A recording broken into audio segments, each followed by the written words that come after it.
And right now, would you please welcome, he came all the way here from Moapa. Anybody know where that is? Me either. However, his name is Mr. Bill Parson. He's a Republican candidate for U.S. Senate running against Terry Reid. Bill, welcome. Thank you. Thanks, everybody. For those who don't know, Moapa is about 60 miles northeast of Las Vegas. It's a rural community. I've been traveling for the last 4.5 months across the state, talking to fellow citizens of this state. I've been to about every one of the major cities, when we consider a city being 5,000 people or less. I've been all to the larger cities. If we take a look at the Great Circle, I call it, you go up to Tonopah, you go to Hawthorne, you come up here to Sparks and Reno, probably stop by out in Douglas County, move on over to Winnemucca, Ely, Elko, down into Panaca. That's the Great Circle. I've been through that 6 times the last 4.5 months. Some of you out there have seen me at several of the tea parties. You may have seen me at other events. A little background for those who don't know me. I spent 23 years in the Marine Corps. 17 years old, I graduated from high school a year early. As soon as I turned 18, I enlisted. Left the Panhandle of Texas. 1988, my wife and I, we moved to the state here. I actually was stationed over at the Mountain Warfare Training Center, and we bought a house down at Topaz, kept that house until I left the service in 1998. We got a transfer in the form of taking a job down in Las Vegas, working with the Department of Energy for the maintenance operations contractor.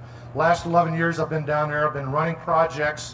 One of the interesting things is I have never had a project that went over budget. I've never had a project schedule. That's almost unheard of in project management. I can take those skills to the Senate, and we can turn these problems we've got in the nation around. I can take the 23 years of leadership that I learned, 10 of it enlisted and 13 of it as a commissioned officer, and show some guidance to the senators who seem to have forgot who it is they represent. They seem to think that we, the people, is 100 senators sitting in Washington, D.C., not 300+ million people sitting out in this nation doing the hard work of making a living, raising a family, and being responsible. We currently have a deficit in every year that we look back in recent history. The difference between a debt and a deficit, some people lose track of. A debt is $11.5 trillion that we owe to people as a nation today. A deficit is the additional $1.8 trillion we're going to spend above what we took out of the taxes from our fellow citizens' pockets this year. Anybody know what $1 trillion looks like? If you take and look across the road over there, and you see the line of buildings over there, and you take the width of this parking lot, you take and stack pallet loads of $100 bills, stack them 2 pallets high, and cover that entire area, you still will not achieve $1 trillion. There is no way that the nation can survive what we are doing. We must stop. Any of you listen to Dave Ramsey? Yell yes if you do. Okay, Dave Ramsey has got a philosophy. Those you don't, he tries to teach people how to deal with finance in their personal life. The first thing he tries to tell anybody that calls in who is in debt and having a problem is, stop spending money. We as a nation have to stop spending on the things that we do not have the money for. What are the current things we're talking about? Growing health care, cap and trade, and it just goes on and on with the proposals. We have to send a message to the House and the Senate to stop spending money. We need to fight every day for the next 15 months to put a halt to these things.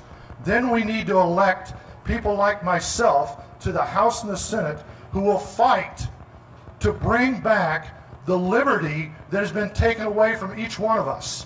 When they take our money and they spend it on things we don't believe in, that is a form of enslavement for us. We are being enslaved, our children are being enslaved, our great-grandchildren are being enslaved to debt.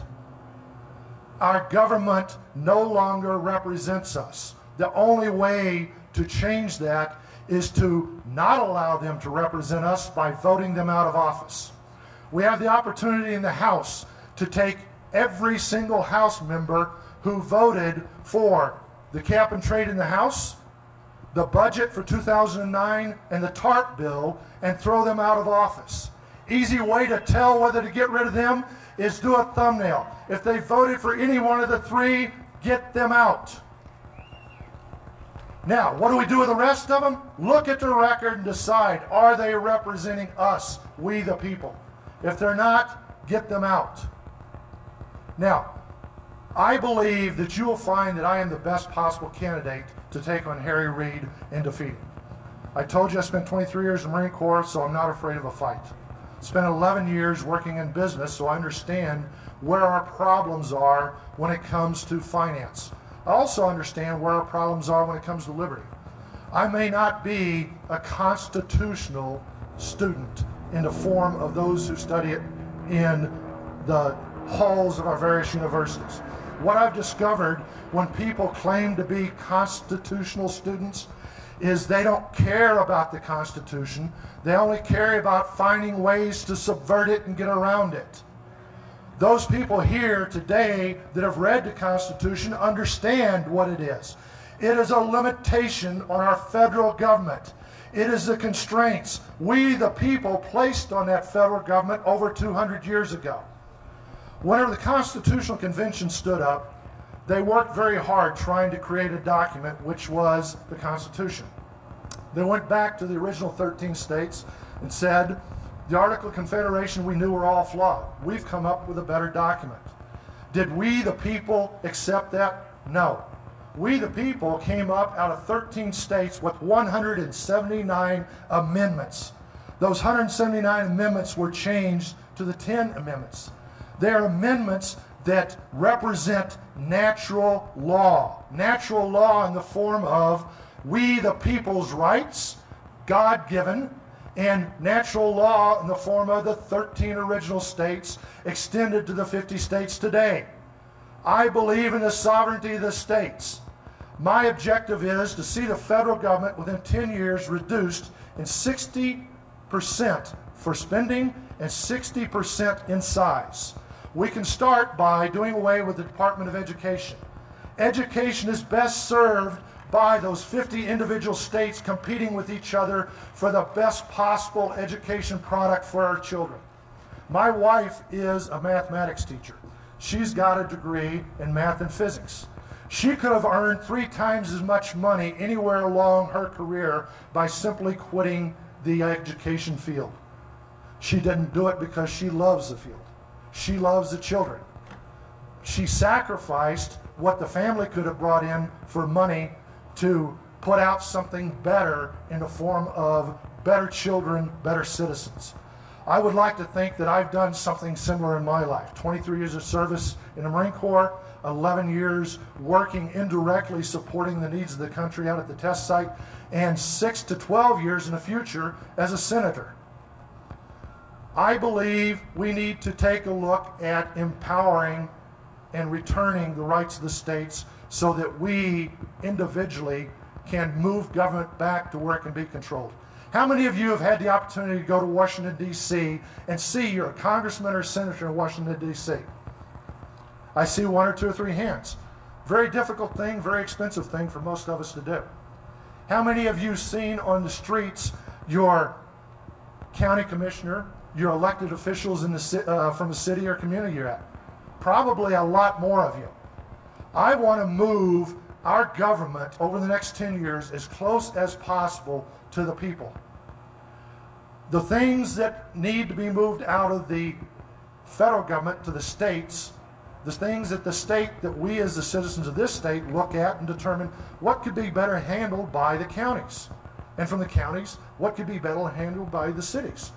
If we get away from power in government and we get people in there who understand that they are the elected representatives, then we can, as a nation, improve.